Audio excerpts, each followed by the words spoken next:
الله وبركاته. الحمد لله وحده والصلاة والسلام على سيد الرسل وخاتم الأنبياء محمد وعلى آله وأصحابه وأزواجه وذرياته وأتباعه وبارك وسلم تسليما كثيرا كثيرا. أعوذ بالله من الشيطان الرجيم. بسم الله الرحمن الرحيم. والله يدعو إلى دار السلام ويهدي من يشاء إلى صراط مستقيم. للذين أحسنوا الحسنى وزيادة ولا يرحق وجوههم قتر ولا ذلة أولئك أصحاب الجنة هم فيها خالدون. والذين كسبوا السيئات جزاء سيئة بمثلها وترهقهم ذلة ما لهم من الله من عاصم كأنما أغشيت وجوههم قطعا من الليل مظلما أولئك أصحاب النار هم فيها خالدون. صدق الله مولانا العظيم وصدق رسوله النبي الكريم. بزرگوں، بھائیو، عزیزو، 11واں پارہ ہے اور سورہ یونس ہے کہ ابتدائی آیات میں سے 3 آیات آپ کے سامنے تلاوت کی ہیں۔ اللہ پاک فرما رہے ہیں کہ واللہ یدعو الی دار السلام، اور اللہ بلاتا ہے سلامتی کے گھر کی طرف، وَيَهْدِي مَن يَشَاءُ إِلَىٰ صِرَاطٍ مُسْتَقِيمٍ، اور دکھلاتا ہے جس کو چاہے راستہ سیدھا۔ اللہ سبحانہ و تعالی اپنے بندوں کو جنت کی طرف بلا رہے ہیں، اور وہی سلامتی کا راستہ ہے۔ نہ صرف اپنے بندوں کو بلا رہے ہیں اور دعوت دے رہے ہیں، بلکہ وہاں تک پہنچنے کا راستہ بھی اللہ تعالیٰ دکھلا رہے ہیں۔ ایسا نہیں ہے کہ اللہ تعالیٰ نے صرف بلایا کہ سلامتی کے گھر کی طرف آؤ اور سلامتی کے گھر کا راستہ نہیں دکھلایا۔ تو راستہ دکھلانے کے لیے اللہ تعالیٰ نے اس دنیا کے اندر اپنے نبیوں اور رسولوں کو مبعوث فرمایا، اور سب سے آخر میں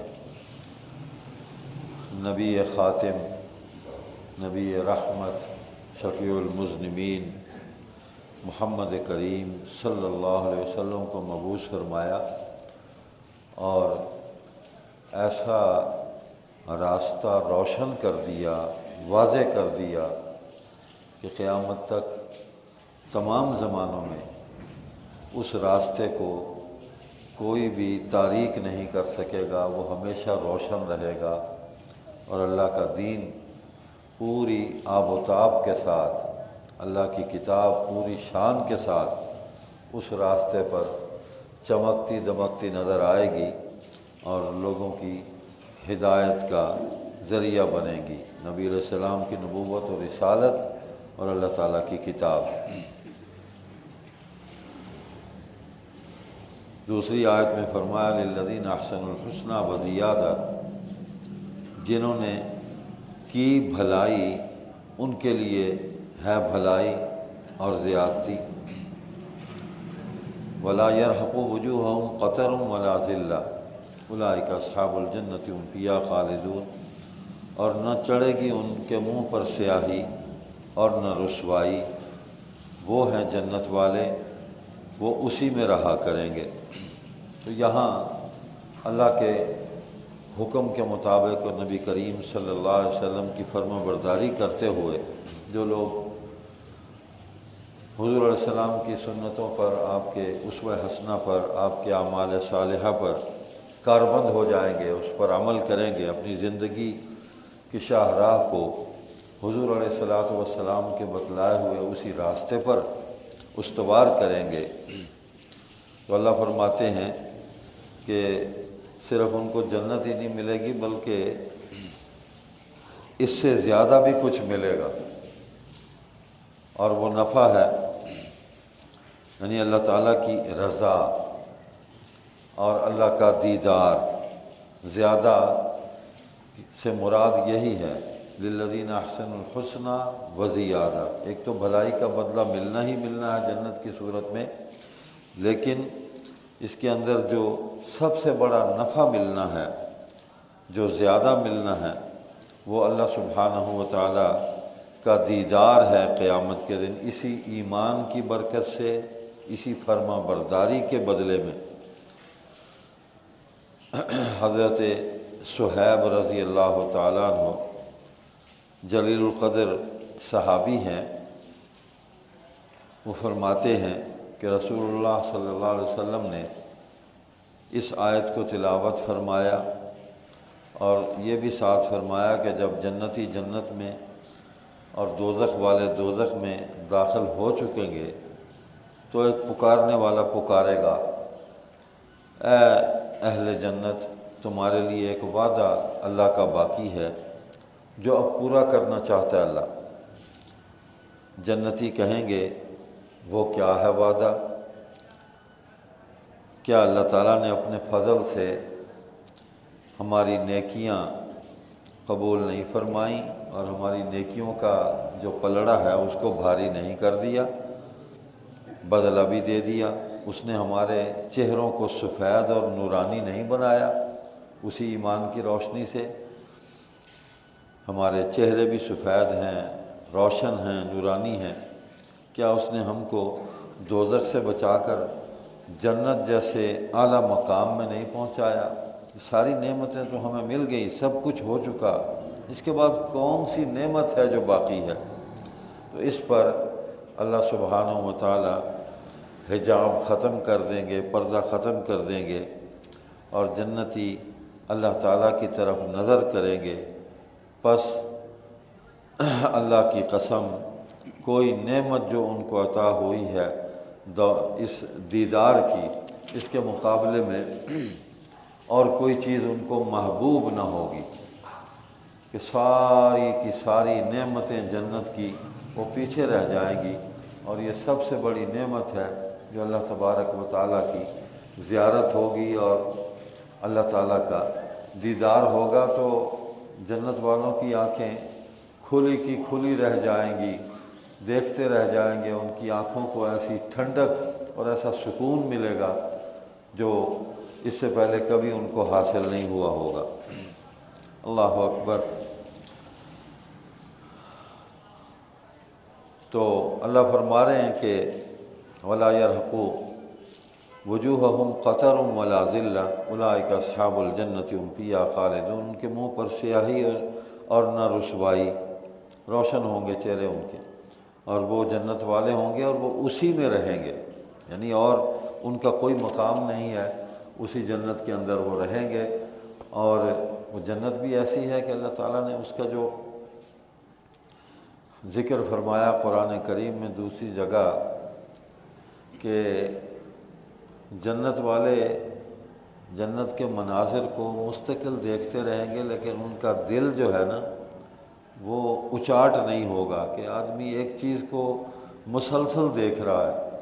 تو دنیا کے اندر تو ایسا ہے کہ دل اچاٹ ہو جاتا ہے کسی چیز کو مسلسل دیکھتے دیکھتے دیکھتے کہ اب کچھ اور دیکھیں، لیکن جنت کی نعمتیں، وہاں کے مناظر ایسے ہوں گے کہ کسی کا دل اچاٹ نہیں ہوگا، بلکہ دل اسی میں لگ جائے گا، اسی میں کھپ جائے گا کہ میں یہی دیکھتا رہوں اور یہ منظر میرے سامنے رہے۔ والذین کسبوا السیئات جزاء سیئۃ بمثلھا وترہقہم ذلہ، اور جنہوں نے کمائیں برائیاں، بدلہ ملے برائی کا اس کے برابر۔ اب اس میں یہ ہے کہ جنت والے جو ہیں انہوں نے تو اچھے عمل کیے، ایک تو جنت ملی، نعمتیں ملی، بدلہ ملا، ایک اس پر جو نفع ملا وہ اللہ کا دیدار ہے، اللہ سبحانہ و تعالیٰ کی زیارت ہے۔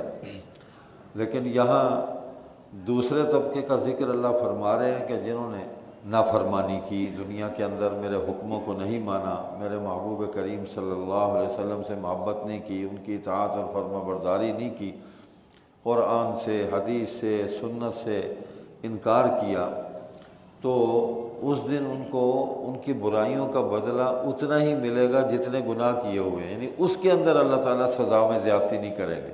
یہ ہے اللہ کی صفت رحیمی کہ جتنی نافرمانی کی ہے اتنی ہی سزا ملے گی، لیکن جنہوں نے نیکیاں کی ہیں ان کو بدلہ بھی ملے گا اچھا، اور اوپر نفع بھی ساتھ ملے گا۔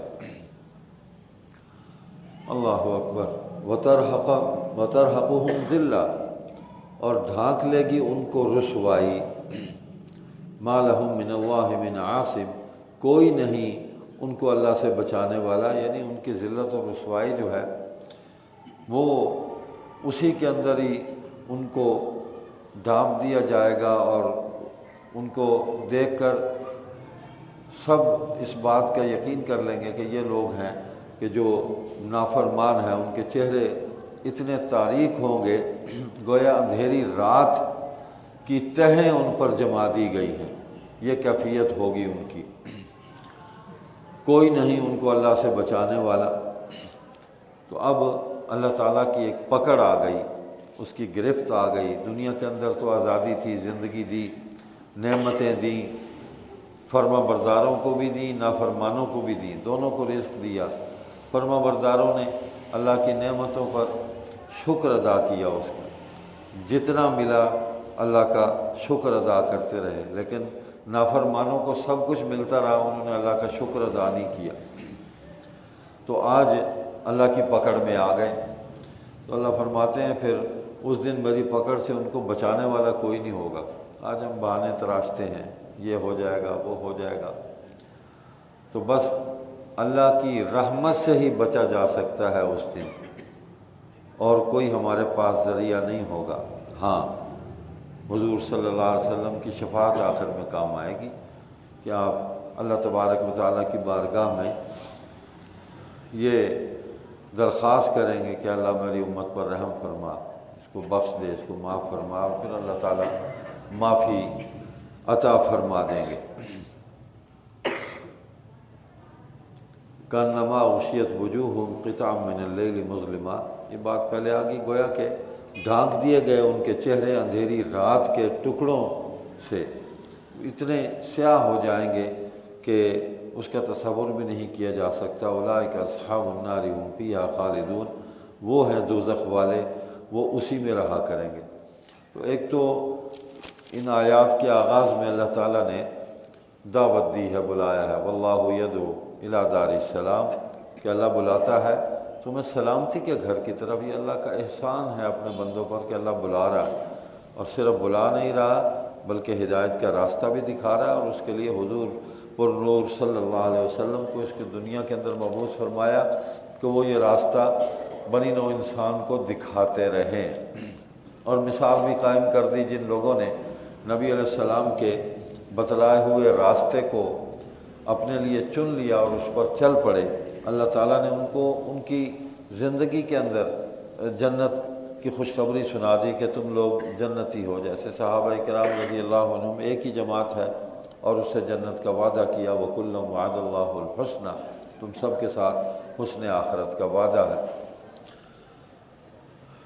تو اس دعوت سے متعلق سورہ نحل میں 14ویں پارے میں دوسری آیت ہے کہ اللہ تو بلا رہا ہے، تو اللہ تعالیٰ نے یہ ذمہ داری حضور خاتم النبیین صلی اللہ علیہ وسلم کے ذریعے حضور کی امت کو بھی یہ ذمہ داری سونپی ہے کہ تم بھی اپنے بھائیوں کو اور جتنے بھی انسان ہیں ان کو خیر اور بھلائی کی طرف بلاؤ۔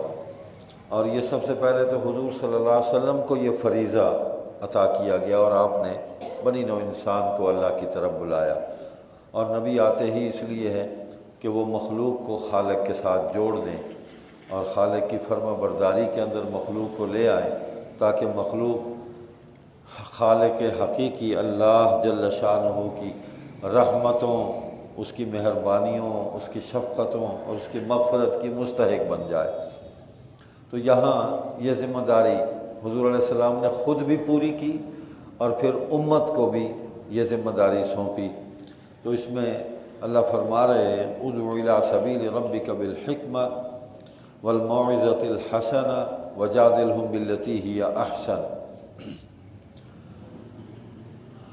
بلا اپنے رب کی راہ پر پکی باتیں سمجھا کر اور نصیحت سنا کر بھلی طرح یعنی اچھی طرح، اور الزام دے ان کو جس طرح بہتر ہو۔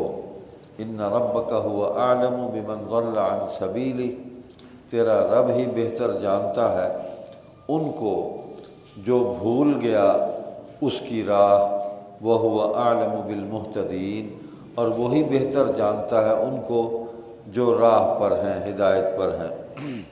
تو اس میں اللہ فرما رہے ہیں کہ اپنے رب کے راستے کی طرف بلاؤ، وہ جس راستے کی نشاندہی پہلے ہوئی، ادعو واللہ یدعو الی دار السلام، سلامتی کا گھر جو ہے۔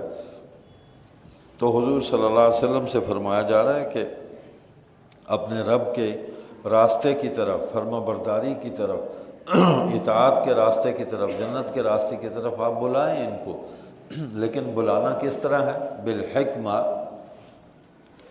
بڑی دلیل کے ساتھ بات جو ہے، اور بڑی حکمت کے ساتھ، بڑی تدبیر کے ساتھ ان کو بلائیں۔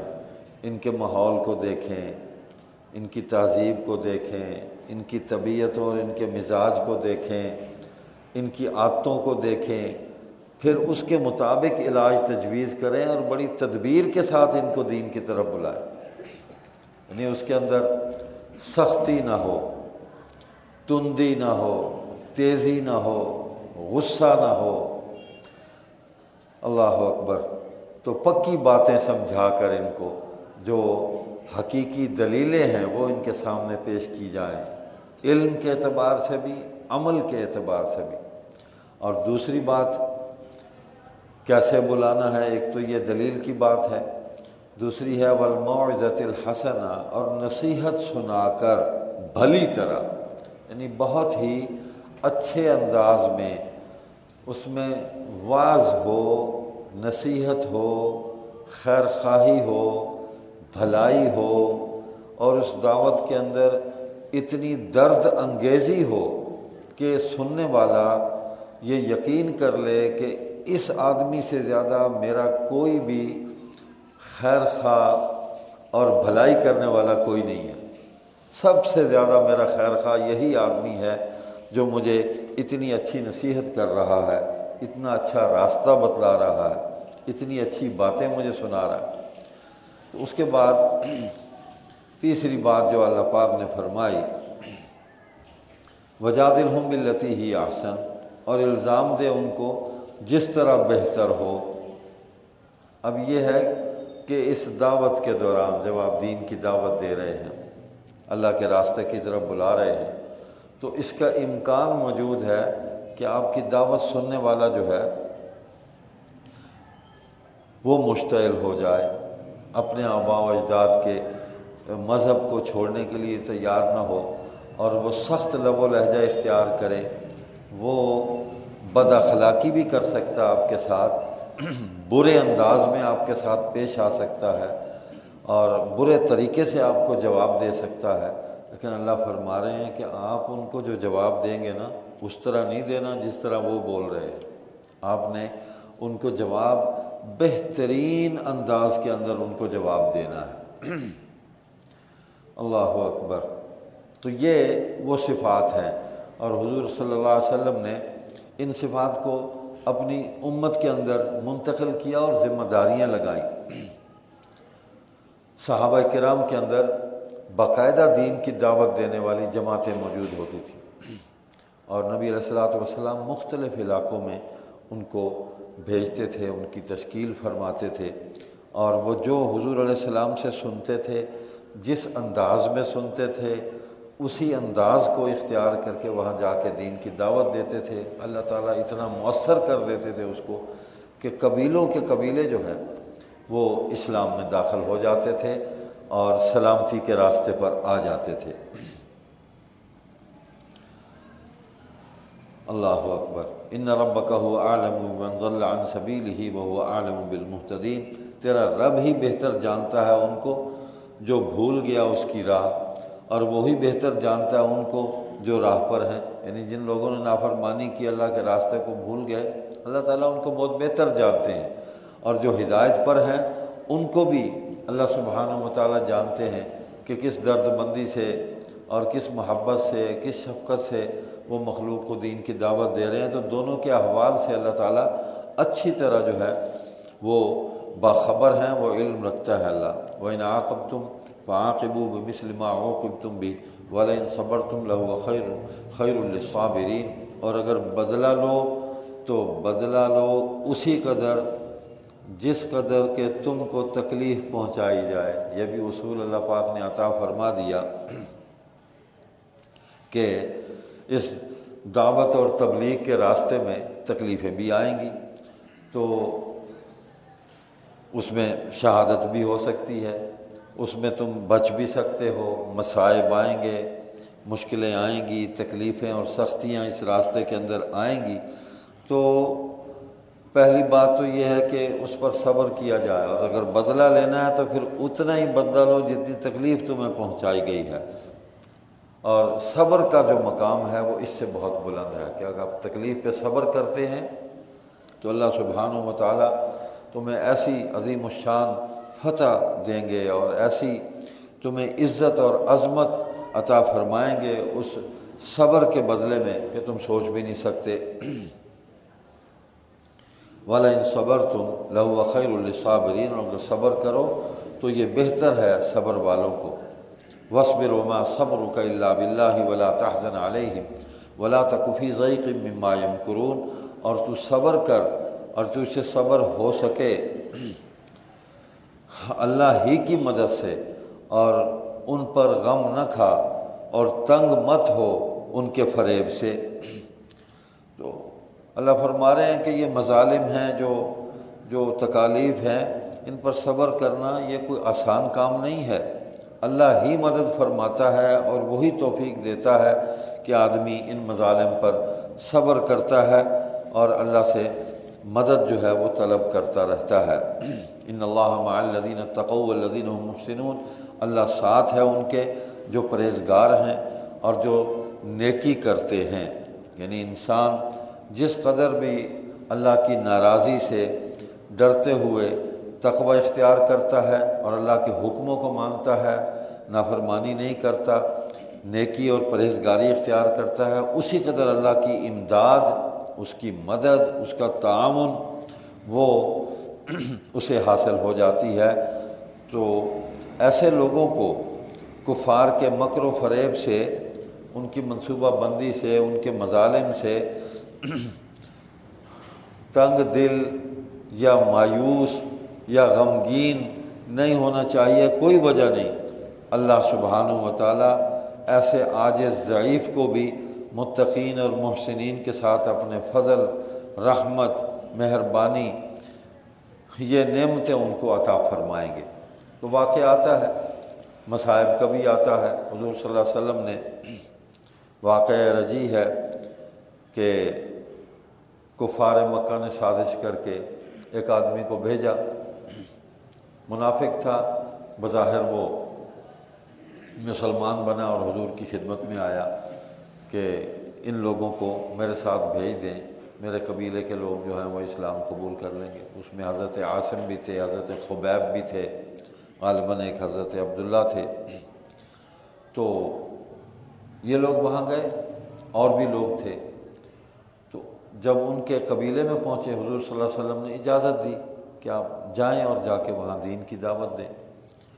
تو انہوں نے سب کو گھیر لیا، پورا قبیلہ اکٹھا ہو کے آ گیا اور دھوکہ دے کے بلایا گیا دعوت کے نام پہ، اور اکثریت جو ہے ان کو شہید کر دیا۔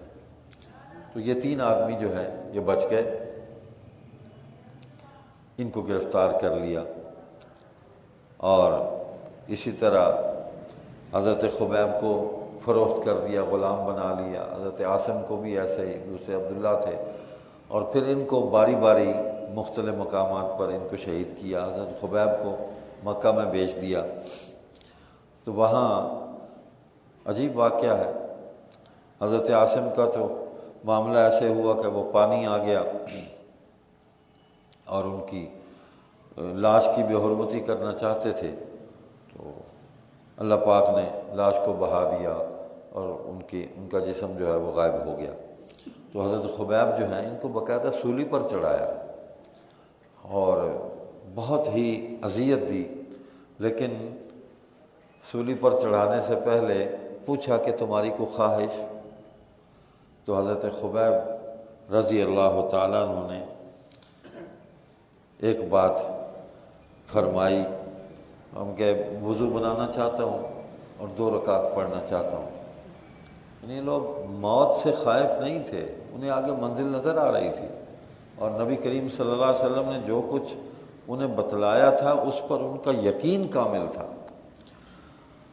کہ ہمیں جنت کی نعمت ملنی ہی ملنی ہے، تو ہم کیوں اپنا راستہ بدلیں، کیوں حضور سے بے وفائی کریں۔ 2 رکعت پڑھی، اللہ سے دعا کی، اور اس کے بعد ان کو جب کھڑا کیا تو انہوں نے دعا کی، یا اللہ اب سارے میرے دشمن ہیں اور صرف تو ہے اکیلا وحدہ لا شریک جو میرا مددگار ہے، تو مجھے اپنی موت نظر آ رہی ہے، میں ابھی آپ سے ملاقات کرنے والا ہوں، ایک تو مجھے استقامت عطا فرما، اور یہ جو میرے دشمن ہیں ان سے خود نمٹ لے۔ وہ اس درد مندی سے انہوں نے یہ جملہ کہا کہ ان کفار پر بھی ایک خوف طاری ہو گیا کہ پتہ نہیں ہم پر کوئی عذاب نہ آ جائے۔ اللہ کو تو مانتے تھے لیکن اپنی مرضی سے مانتے تھے۔ دوسری بات اللہ تعالیٰ سے یہ عرض کی کہ یا اللہ اس وقت کوئی ذریعہ نہیں ہے کہ کوئی شخص جو ہے وہ میرا سلام جو ہے وہ حضور پاک صلی اللہ علیہ وسلم کی خدمت میں پہنچا دے جا کے۔ تو جب ان کو مصلوب کیا گیا، کیل ٹھونک دیے اور ان کو بالکل سیدھا کھڑا کر دیا گیا، تیر مارتے رہے، کیل ٹھونکتے رہے، تو اس وقت ان کا سلام لے کر اللہ کا فرشتہ جو ہے وہ حضور صلی اللہ علیہ وسلم کی بارگاہ میں حاضر ہو گیا۔ یا رسول اللہ، آپ کے ایک غلام نے، آپ کے فرما بردار نے، آپ کے ایک محبت کرنے والے خبیب نے یہ سلام بھیجا ہے۔ تو حضور علیہ السلام نے جواباً فرمایا وعلیکم السلام ورحمۃ اللہ وبرکاتہ۔ کیسا خوش نصیب آدمی ہے کہ جس کو حضور صلی اللہ علیہ وسلم نے جواباً سلام بھجوایا۔ اور میرا ایمان ہے کہ فرشتے نے وہ سلام کا جواب حضور کا آ کے پہنچایا ہوگا حضرت خبیب کو، لو آپ کا سلام وہاں پہنچ گیا اور حضور کی طرف سے بھی تحفہ آ گیا۔ تو وہ شہید ہو گئے۔ اب ان کی لاش جو ہے وہ 40 دن تک انہوں نے لٹکائی رکھی ہے۔ آپ اندازہ کریں کہ یہ عبرت کا لوگوں کے لیے نمونہ بنے اور لوگ حضور کی طرف نہ جائیں، حضور کا دین قبول نہ کریں جو پیش کیا۔ اللہ اکبر۔ پھر انہوں نے ارادہ کیا کہ اب اس کی بے حرمتی کی جائے، تو اللہ تبارک و تعالیٰ نے مکھیوں کو بھیج دیا، وہ شہد کی مکھیاں آ گئیں اور انہوں نے پہرا دیا، اور کفار و مشرکین جو ہیں وہ پیچھے ہٹ گئے، اور حضرت خبیب کو تلاش کرتے کرتے حضور مدینہ میں پریشان تھے۔ صحابہ وہاں پہنچے، جب انہوں نے دیکھا، انہوں نے آپ کی لاش کو اتارا تو خون رس رہا تھا، 40 دن ہو گئے تھے، خون رس رہا تھا، کہ وہی ہے نا کہ یہ اللہ کے راستے میں وَلَا تَقُولُوا لِمَنْ يُقْتَلُ فِي سَبِيلِ اللَّهِ أَمْوَاتٌ بَلْ أَحْيَاءٌ وَلَٰكِن لَا تَشْعُرُونَ۔ ان کو مردہ نہ کہو جو اللہ کے راستے میں جن پر موت آ گئی، وہ زندہ ہیں اور اللہ ان کو رزق دیتا ہے۔ کیسے زندہ رکھا، کیا رزق دیتا ہے، یہ اللہ کا معاملہ ہے، بندے نہیں پہنچ سکتے۔ اللہ فرماتے ہیں وَلَٰكِن لَا تَشْعُرُونَ، تم اس کا شعور نہیں رکھتے۔ تو یقیناً وہ شعور کسی کو نہیں ہے۔ تو صحابہ ان کی لاش کو اتار کے جب نکلے تو کفار و مشرکین جو ہے وہ پیچھے آ گئے۔ پھر انہوں نے تعاقب کیا، تو پھر انہوں نے لاش کو رکھ دیا۔ اللہ نے زمین کو شق کیا، زمین پھٹ گئی اور زمین نے حضرت خبیب کو اپنے پیٹ میں لے لیا، تو کفار و مشرکین ان کا کچھ نہیں بگاڑ سکے۔ تو یہ ہے مصائب پر صبر، تو بہت اعلیٰ درجہ ہے ہے اللہ پاک خود فرما رہے ہیں کہ ہے یہ مشکل کام، لیکن جو صبر کر جاتا ہے میری مدد اس کو آ جاتی ہے۔ تو آج کے دور میں دین کی دعوت جو ہے یہ اس دور کے مقابلے میں تو بہت آسان ہے۔ کتنے وسائل ہمارے پاس ہیں، ہر قسم کے وسائل ہمارے پاس موجود ہیں۔ تو دین سیکھنا اور دین کو سکھانا آگے، اور سب سے پہلا حق اپنی اولاد کا ہے، اپنے گھر والوں کا ہے، ان کو دین سکھائیں، خود سیکھیں، ان کو سکھائیں۔ یہ ہم سے سوال ہونا ہے آخرت میں کہ تمہیں اولاد دی تھی، تم نے ان تک میرا دین پہنچایا، کیوں نہیں پہنچایا؟ تو یہ جرم ہے کہ ہم دین بھی نہ سیکھیں، اور سیکھا ہے تو اس کو آگے منتقل نہ کریں۔ اسی طرح کفار و مشرکین، جیسے یہ دعوت کا فریضہ جو ہے اللہ تعالیٰ نے حضور علیہ السلام کے ذریعے حضور کی پوری امت کو سونپا ہے۔ تو الحمدللہ پوری دنیا کے اندر ایک ہی دین ہے جس کی دعوت چل رہی ہے، اور کوئی دین نہیں ہے۔ عیسائیت جو ہے وہ اپنی شناخت کھو چکی، گرجے ویران ہیں، کچھ نہیں ہے، گھنٹیاں بج رہی ہیں لیکن قدریں ختم ہو گئیں، اخلاق ختم ہو گئے، عقیدہ ختم ہو گیا، اور وہ دنیا کی عیش جو ہے اس کے اندر مگن ہو گئے۔ ایک ہی دین ہے کہ جو آخرت کی فکر جو ہے وہ اپنے ماننے والوں کو عطا کرتا ہے۔ وبالآخرۃ ہم یوقنون، آخرت پر یقین رکھتے ہیں کہ ہم نے وہاں جواب دینا ہے، اور اس کے لیے یہاں تیاری ہے۔ اللہ اکبر۔ تو دین کی دعوت چل رہی ہے، پوری دنیا کے اندر چل رہی ہے، حکومت کہیں قائم ہو نہ ہو، دین محفوظ ہے، اور پوری اپنی تمام تر یعنی حکموں کے ساتھ، اس کی تشریح کے ساتھ، زبان کی تشریح، عمل کی تشریح حضور علیہ السلام نے ساری کر دی، دین مکمل ہے، ہمارے پاس اسی طرح تر و تازہ موجود ہے۔ تو اللہ کے فضل و کرم سے اس دعوت کے بہت ہی زبردست اس کے نتائج جو ہیں وہ سامنے آ رہے ہیں، اور وہ ممالک جہاں کفار کی اکثریت ہے وہاں سب سے زیادہ دین قبول کیا جا رہا ہے، اس لیے کہ جس مذہب کے پیروکار ہیں اس مذہب کی تعلیم بھی باقی نہ رہی، کتاب بھی صحیح باقی نہ رہی، تو ہر چیز برباد ہو گئی۔ لیکن جب وہ دین اسلام کا مطالعہ کرتے ہیں تو اس پر عمل کرنے والے ان کو دنیا میں نظر آ جاتے ہیں، بالکل موجود ہیں، اور اللہ تعالیٰ کا نام، اللہ کے نبی صلی اللہ علیہ وسلم کا نام پوری دنیا کے اندر ہر وقت بلند ہو رہا ہے۔ کوئی وقت ایسا نہیں ہے کہ جس میں اللہ کی تکبیر، اس کی عظمت، اس کی حمد و ثنا نہ ہو رہی ہو اور اللہ کے محبوب صلی اللہ علیہ وسلم پر درود نہ بھیجا جا رہا ہو، کوئی وقت ایسا نہیں ہے۔ سورج کی گردش کے ساتھ ساتھ جیسے جیسے جہاں وقت چل رہا ہے تو یہ دونوں ذکر جو ہیں یہ بھی ساتھ ساتھ چل رہے ہیں، بلند ہو رہے ہیں۔ الحمدللہ ہماری جماعت مجلس احرار اسلام بھی دین کے خادموں کی ایک جماعت ہے، اور اللہ کے فضل و کرم سے دعوت کے اس کام کو بڑی اللہ کی توفیق کے ساتھ ہم اس کو لے کر آگے بڑھ رہے ہیں۔ مجھے بڑا سکون ہے، بڑا اطمینان ہے کہ ان مہینوں کے اندر بھی بہت سارے کچھ خواتین ہیں، کچھ مرد حضرات ہیں جو قادیانیت کو ترک کر کے اسلام قبول کرنے والے ہیں، اور وہ صرف دعوت ہے، اور دعوت میں محبت ہے، دعوت میں نصیحت ہے، دعوت میں درد مندی ہے، اخلاق ہے۔ تو اس انداز میں ہمارے جو مبلغین ہیں وہ دعوت دیتے رہتے ہیں، اور اس کا نتیجہ نکلتے رہتا ہے، خصوصاً ہمارے ڈاکٹر محمد آصف صاحب، اللہ ان کو سلامت رکھے۔ تو گزشتہ 8-10 دن پہلے ایک بھائی صاحب ہیں، ان کو انہوں نے دعوت دی، قادیانی خاندان ہے، پیدائشی قادیانی ہے، تو انہوں نے کہا کہ میں اس مذہب کو سمجھ تو گیا ہوں، یہ ہے باطل، تو اب کسی دن کلمہ پڑھ لوں گا۔ تو وہ پہلے اپنی بیٹی کو لے کے آئے، ان کی بیٹی جو ہے وہ بہت زیادہ اس پر واضح ہو گئی تھی، وہ لے کے آیا، اس نے کلمہ پڑھا اور اس باطل مذہب کو ترک کیا۔ تو آج ماشاءاللہ ان کے والد جو ہیں وہ بھی تھے، اور اس بیٹی کے والدہ بھی ساتھ آئیں، اور 2 بہنیں بھی ساتھ آئیں۔ الحمدللہ وہ خاندان پورا گھرانہ جو ہے، اب وہ 3 بیٹیاں ہیں اور 2 ان کے ماں باپ ہیں، بیٹا ان کا کوئی نہیں ہے، تو 5 نفر ایک خاندان کے۔ الحمدللہ آج عصر کی اذان ہو رہی تھی تو اس وقت انہوں نے اسلام قبول کیا۔ تو میں نے ان سے کہا کہ دیکھیں اتنی بات ہی سمجھنے کے لیے کافی ہے، آپ نے اذان سنی، کس کا نام بلند ہو رہا ہے؟ بس اسی ایک ہی ہستی کے ساتھ اللہ تعالیٰ نے ہمیں وابستہ کیا ہے، محمد الرسول اللہ صلی اللہ علیہ وسلم، کہ ہماری نجات انہی کے ساتھ وابستہ ہے، تو انہی کا نام بلند ہو رہا ہے، کسی اور کا تو ہے نہیں۔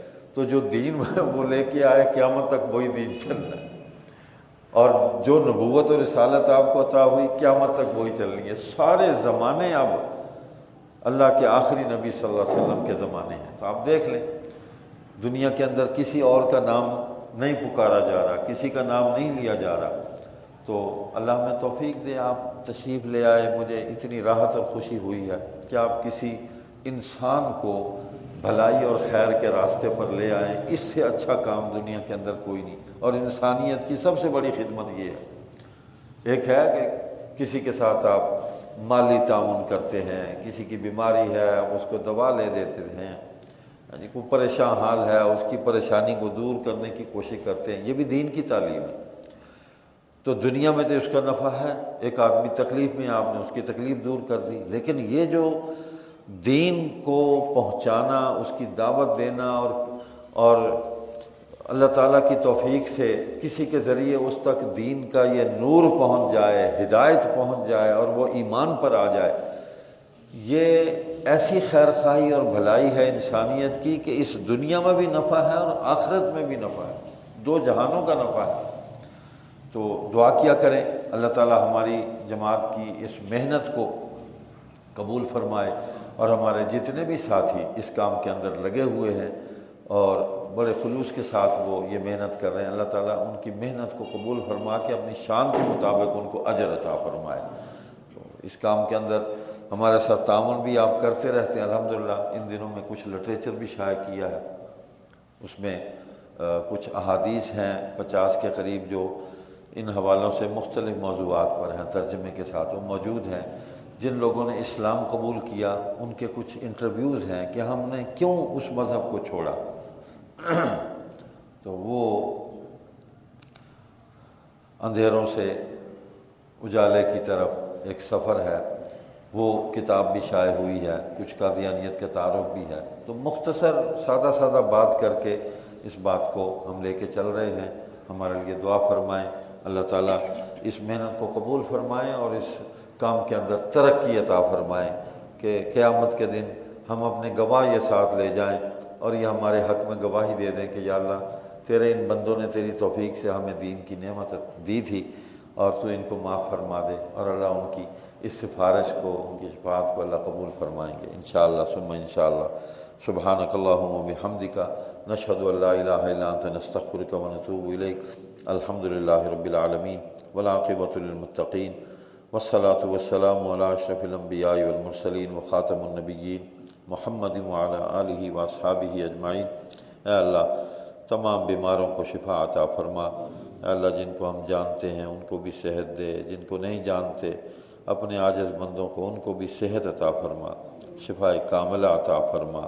اے اللہ حضور صلی اللہ علیہ وسلم کی ساری امت کی مغفرت فرما دے، ہمارے والدین کی، ہمارے مشائخ کی، دوست احباب کی، عزیزوں کی، ہمارے استادوں کی، خاندان کے تمام فوت ہو جانے والے مردوں اور عورتوں کی اللہ سب کی مغفرت فرما دے، ان کے درجات بلند فرما دے۔